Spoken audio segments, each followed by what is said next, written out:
Hello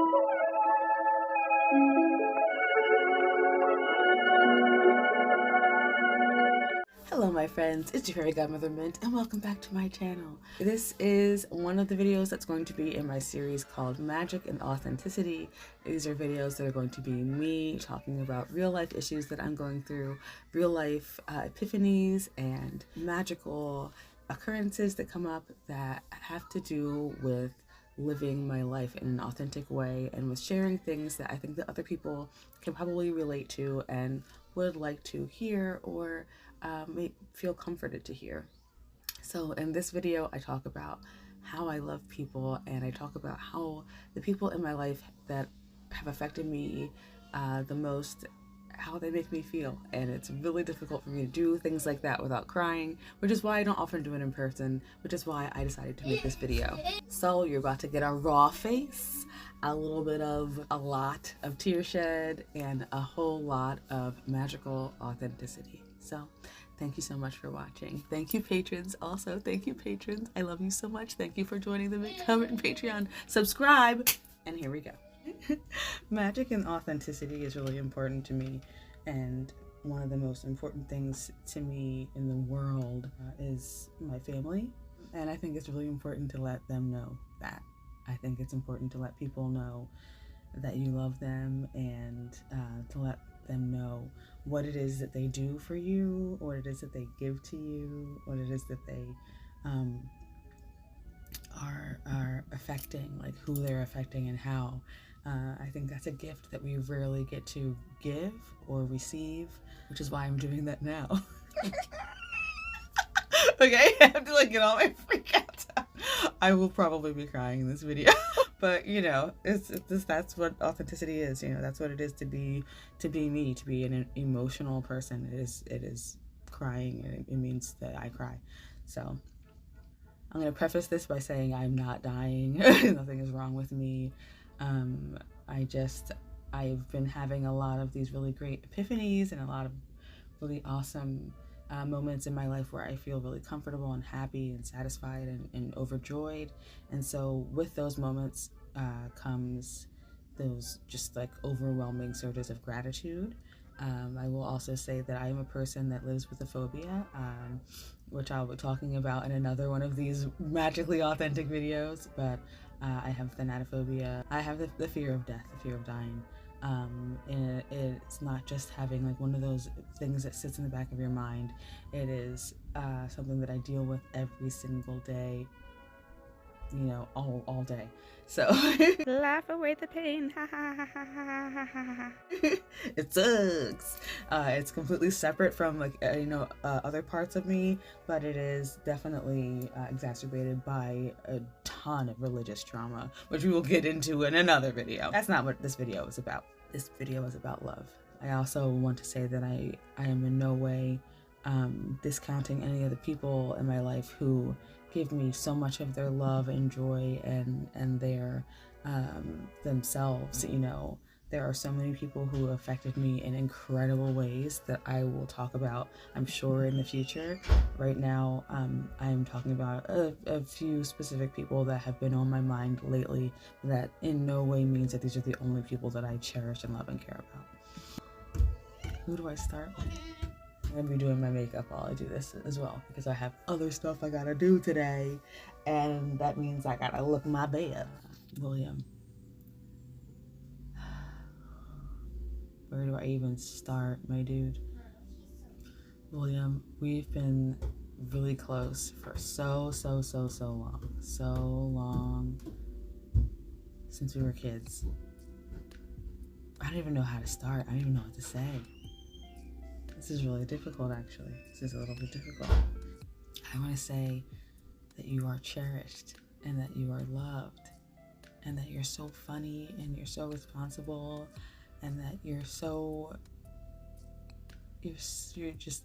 kind, and when I see you helping other people and talking to other people, it makes me feel so proud of you. I'm so proud of you, William.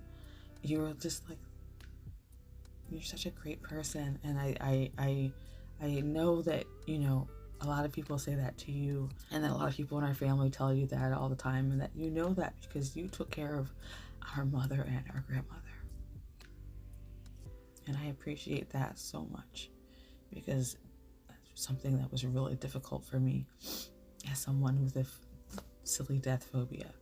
And I regret not being there for you more during those times. And that's like the only regret I have. But you have become just such an incredibly cool human, and I really, really hope that you're able to do so many fun and exciting and ridiculous things that make you feel happy and fulfilled. And I hope that you get to explore everything you've ever wanted to explore. You know, I hope that you're doing it right now. I hope that you feel confident enough and powerful enough to do it right now, and know that I will always, always, always be here for you no matter what happens in our life. No matter what happens in this life. There isn't anything in this world that I would not do for my family.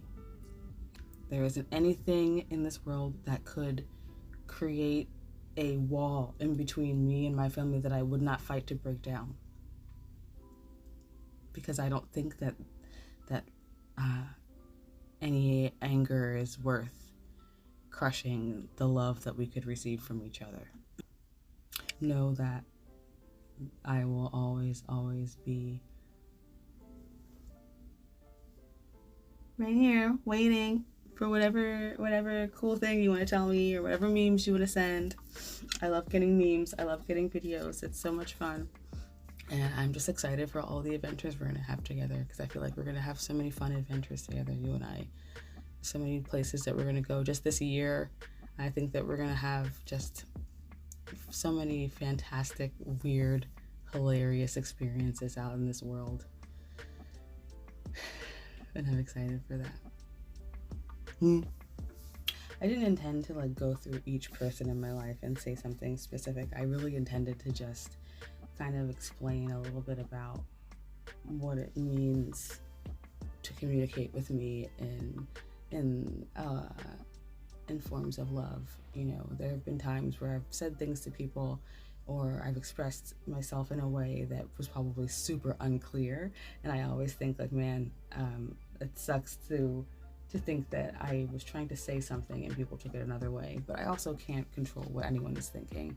I can't control people's conclusions in their minds, and I can't control what connections they're making in their head. So I shouldn't try to do that. That's silly, right? One of the things that I think about when I say something like that is the other day my friend Alyssa and I were hanging out, and when I hang out with Alyssa, it really is like an alignment. You know, when you have those friends where you're together and you feel aligned, you feel like you kind of relax a little bit more, because you feel like you're with your people. You know, you're like, okay, now this is a moment in time where I can be more of myself, and that's relaxing. And that's how I feel with Alyssa. I feel like I don't need other things to stimulate me or to help me have a good time or anything like that. I'm having a great time with Alyssa already. And so I told her that, I told her, I was like, when I'm with you, I feel happy, and I feel like I forget that I have depression, because I do. When I'm with her, I forget that there's anything else that is wrong. I'm like, this is great, where I'm having a great time. This person is comfortable. I feel comfortable and safe. And so I told her that, and she was like, oh my God, that's so sweet. Oh, I love you so much. And then I got really silent. And I was like, oh, I do that all the time, and I bet that makes people feel weird. But the silence is me trying not to cry.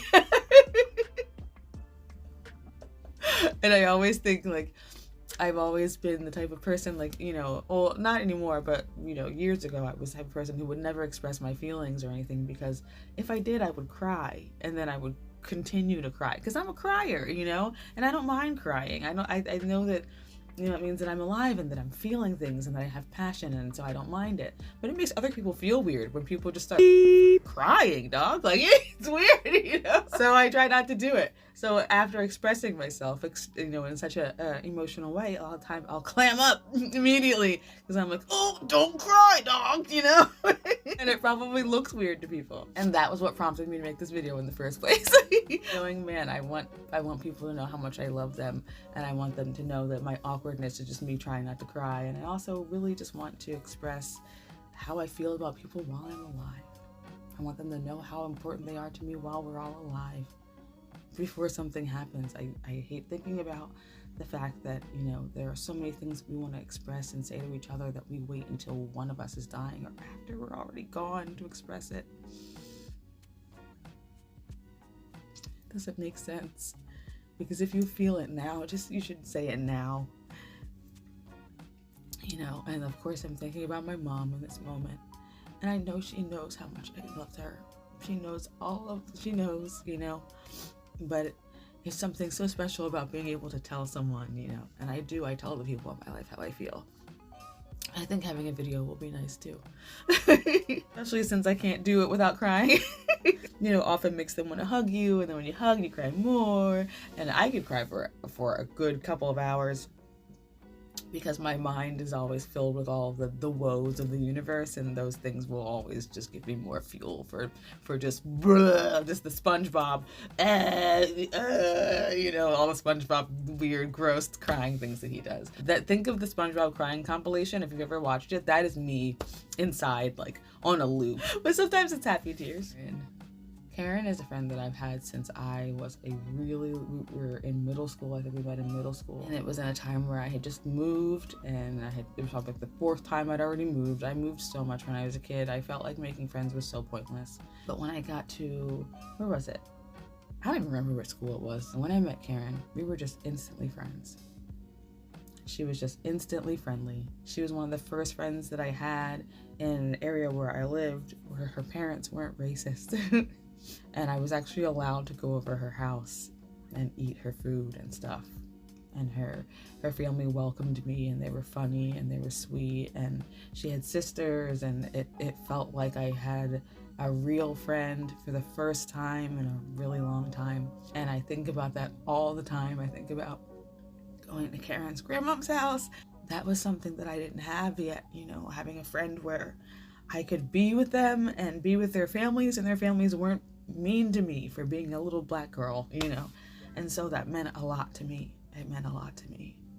I went through being homeless and having a lot of really crappy childhood experiences. Karen was there through all of them, and she helped me. And when I moved really far away into an area that was a little scary to visit, Karen came and picked me up in her car, and she drove into an area that was quite terrifying to pick me up and to bring me back to where we grew up and to hang out and to have like a weekend of fun. And that meant a lot to me too. And we're still friends to this day, but that means a lot because we've never been in any kind of like a fight that we couldn't immediately get over. And having someone that you know was always there is really important to me. So thank you for that. Thank you for always being aligned with me. You know, thank you for sharing your birthday with me. I'm just emotional AF because our birthday's a week apart. God, I'm crying way too much. I need like a moment. You would literally think I was like pregnant or something, as emotional as I am right now. Nothing is wrong with me or anything. It's just me literally crying. This is normal. Every year we would have a birthday party together because my birthday is May 28th and Karen's is June 4th. We're 1 week apart. So we would have a birthday party together, and it was so fun. Karen's parties were always the best. Like, there were always co-ed boy-girl parties, which like no one was ever doing, you know, back in the day. So it was always cool to go to Karen's parties. I'm not putting any makeup on either. I'm just sitting here crying at you guys. We played all these like old games like Tubaruba, Twister, and stuff like that. And there was always great food. And like sometimes people's parents would come, you know, Karen's parties were great. We had parties together like into our late 20s, you know, into our 30s until I moved. We had a prom party one year. We all wore prom dresses. Like, it was really fun. And that made my 20s really fun. having Karen there for me when my ex cheated on me was really important to me, you know, and having her as a friend now in our 40s is really important to me. I was a bridesmaid at Karen's wedding. I mean, that's important. That means a lot. There are people that I had in my wedding that I don't even talk to anymore. And I wish, Karen, that you had been able to be in my wedding. And maybe you will be at our anniversary wedding, because we're totally getting married again, because I love my husband so much. Anyway, thank you for always being my friend. Thank you for understanding me and for never judging me. And for just always being there. And for me, and for the assurance that I know that you just will be. And I hope you know that about me too. When relationships change, it can be really, really hard. Losing friends is like so difficult, especially people who you vibe with on a level that you know you don't vibe with other people on, you know what I mean? Having those kinds of changes can be really, really difficult, and it really makes me appreciate the people in my life that I know would never, ever say that I couldn't, you know, be in their life again, you know? It makes me appreciate those people so much. That's why thinking about Karen and how we've been friends for like 20 years, 25, 26, maybe 27 years. That's a long time. And I know that there's, gosh, I really hope at least that there's nothing that would ever stop us from being friends. Because I definitely thought that about the other person as well, and that's crazy. That's why I can't just get over it, but know that the people in my life, that I love you. And when I love you, I don't ever close any doors to you. I never would. Jody, my husband. Oh, I'm just gonna cry immediately. This is why I can't do these things in person. Because I just would cry the whole time and I wouldn't get a word out edgewise. You wouldn't hear anything I was saying. And then instead of hearing the point, you would just be like, oh, she's blubbering, you know? So I'm trying not to blubber. But, man, Jody, I think about your mom all the time because I want to thank her for you being born. So sweet. Hey, let's put some makeup on. Oh, incentive, right? Incentive. If I have makeup on, I have to not cry it off. This expensive moisturizer, don't cry it off. So I've never believed in like soulmates or anything like that, you know, and whenever people are like, oh, you know, asking me about who their soulmate is when I'm doing readings or when I'm doing any kind of like divination work for them, I always talk about soul families. I talk about the people in your life that you've, you know, grooved with and you've grown with, and your cells have bonded with, and your energy has bonded with throughout time and space, throughout any kind of limitation of what we can measure, you know. You've just always been kind of like co-mingling in the same space with this person. You kind of moving in the same energetic circles. That is something that I definitely believe about the people in my life, you know, that we've mingled in the same like energy. We've been in the same energetic, magical, sparkly soup together for a while, you know, and we've been each other's brothers and sisters and mothers and cousins and best friends, and we've maybe even been a train conductor taking one person to the other in another life at another time. I just believe that we've all commingled, you know, so many times before, and I recognize a part of myself in them. And every once in a while when I hang out with Jody and we're doing stuff together, I recognize a part of myself in him, and it makes me feel so happy. I recognize my humor, my silliness, or something that I've said or done, or some way that I've influenced him, and it like cracks me up. It's so funny. And like, I know I see those things about me too. Like I know, like, I'll have a mannerism that is totally a Jody mannerism. I'll say something like, you reckon, which is 100% something that he says, you know, and I think it's so cute and it's so sweet. And it reminds me of how much we affect each other and how much we make each other grow and change, and we add so much perspective to each other's lives. And Jody, you have added so much hope to my life. I can say it without crying. You've added so much hope to my life. I had a cap on my existence that I didn't realize was there until I met you. I had limited myself in ways that I didn't even realize I had until I met you. And when I realized that there was more that I could go for and there was more that I could have, I felt so supported by you to do those things and to grasp those things, and I do now, and I always will, and I know that because you are just the most supportive person to me, and I feel like I can do anything because of you. I think that's probably like the greatest gift you could give anyone. The gift of the ceiling being lifted from off of them. Supposed to be not crying off this moisturizer. 100% a part of my therapy as well. I want you guys to know that I'm not just doing this because I'm torturing myself or because I like crying or for a gratuitous crying show. But the thing that I'm doing right now is a part of me releasing the fear that speaking my mind and telling people how I feel about them means that I'm gonna die. Which is another part of the phobia that I live with. Like I said before, I think it's super important to tell the people in your lives what they do for you and how much they give you while you're here, while they're here, while they can hear it, while they can understand it, you know. Because we will die. We are all dying right now. And there's no point in dying with those beautiful words and those expressions of love that you can give freely right now, you know. So give it a try. There are just so many times during the day, during like a regular day, where I can turn and look at you and you can turn and look at me and we'll do some sort of like goofy little nerd smile, and that is just like, that right there is my love language. Nerd, dork smile, goofiness face is my love language. Like silliness is my love language. And so when you do something silly and like goofy, then it shows me that like I'm safe to be silly and goofy and that we're safe with each other, and that makes me feel so loved.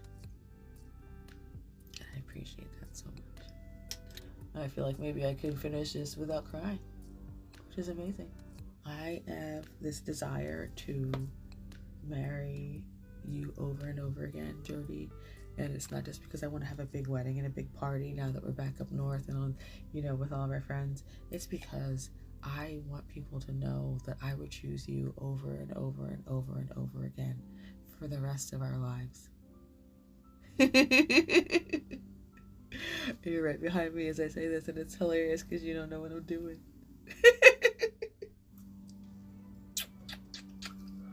I feel like we have so much to be grateful for in our lives, and we forget about those things. We forget about those people because they're always there and we take them for granted, and we need to stop doing that. You know, because there is a great deal of loneliness in this world that can be avoided if we would just open up to each other and tell each other how we feel. I was just talking to my friend earlier, my friend Gigi, who I am also insanely grateful for. Gigi and I met, became instantly best friends, and that means so much to me. And we have a lot of growth and a lot of like bonding to do still, because we've known each other for just a few months, but I'm really grateful for the fact that we can do it together and just be on the same level. And like, there's a total huge stereotype about potheads and how easily we get along, but it's true.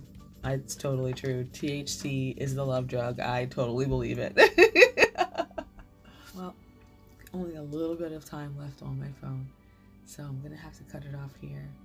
I definitely want to do more gratitude videos for the people that I love in my life, because man, I have some incredibly loving humans that are in my circle, and I'm so grateful for you. I'm so grateful for all of you here that watch my videos and hang out with me and comment and hang out with me on Instagram and do weird stuff with me and stuff like that. Like, we're so fun. Send me memes, send me Twilight memes. It makes me so happy, and you're all a part of my soul family.